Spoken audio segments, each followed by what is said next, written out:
रसूल करीम अम्मा बाद फ़ौज़ुबिल्लाहिमिनश्शैतानिर्रजीम बिस्मिल्लाहिर्रहमानिर्रहीम।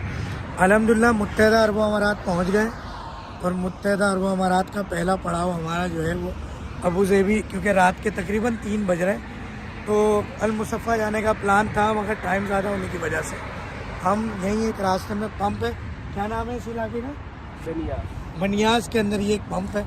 तो बेचारे ये लोग रात 3 बजे तक हमसे मिलने के लिए जाग रहे थे।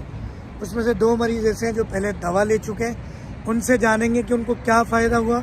जो कहेंगे, सच के सिवा कुछ नहीं कहेंगे। बेचारे कोई पैसे ले दे के नहीं आए, शरीफ सीधे आदमी है ये, तो कोई ऐसा चक्कर नहीं है। कुछ मरीज़ नए आए, एक मरीज़ वही जिन्होंने 3 महीने की दवा खाई थी, शुगर ख़त्म भी हो गई। मगर मैं एक बात ये कहता हूँ, एक तो हमारा इलाज 3 से 6 महीने का है, 3 महीने में ये ठीक भी हो गए। मगर इन्होंने क्या किया कि दवा ख़त्म करने से पहले एक मशवरा नहीं किया। आज 1 महीना हो गया दवा नहीं खा रहे, शुगर इनकी फास्टिंग 70-80 पे आ गई थी, परहेज़ नहीं किया। ये इस वीडियो में मैसेज तमाम मरीज़ों को है। देखें तरतीब क्या है हमारी दवा की। मिसाल के तौर पे आप 2 कैप्सूल से शुरू करते हैं इलाज, 3 कैप्सूल से या 1 कैप्सूल से। 3 कैप्सूल से इलाज शुरू किया तो एक एक करके कैप्सूल कम होता जाएगा, आखिरी दफ़ा में वो 1 कैप्सूल भी बंद हो जाएगा। फिर 3 महीना आपने परहेज़ करना है जब तक फास्टिंग शुगर 70 पे ना आ जाए। जिस दिन फास्टिंग शुगर 70 पे आ जाए उस दिन आपने परहेज़ तोड़ देना है। मगर कोशिश ये करनी है कि गंदम, चीनी, चावल कोशिश करें ज़िंदगी भर ना खाएं, मगर मजबूरी में दावत में हल्का फुल्का खाना शुरू कर दें।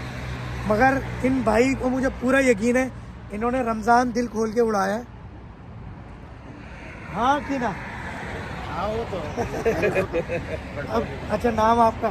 मेरा नाम है निसार अहमद। तो मुत्तहिदा अरब अमारात में कहाँ होते हैं आप? मैं इधर मुत्तहिदा अरब अमारात में पुलिस कॉलेज में होता हूँ, पुलिस में मैं जॉब करता हूँ। तो अबू ज़ेबी पुलिस में। अबू ज़ेबी पुलिस में भाई होते हैं। हमने 3 महीने की एक साथ दवा ले ली थी। मैंने 3 महीने की एक साथ दवा ली, माशाल्लाह। यानी कि 1 हफ़्ता, फिर 2 हफ़्ते, 3 हफ़्ते काफ़ी कंट्रोल हुआ।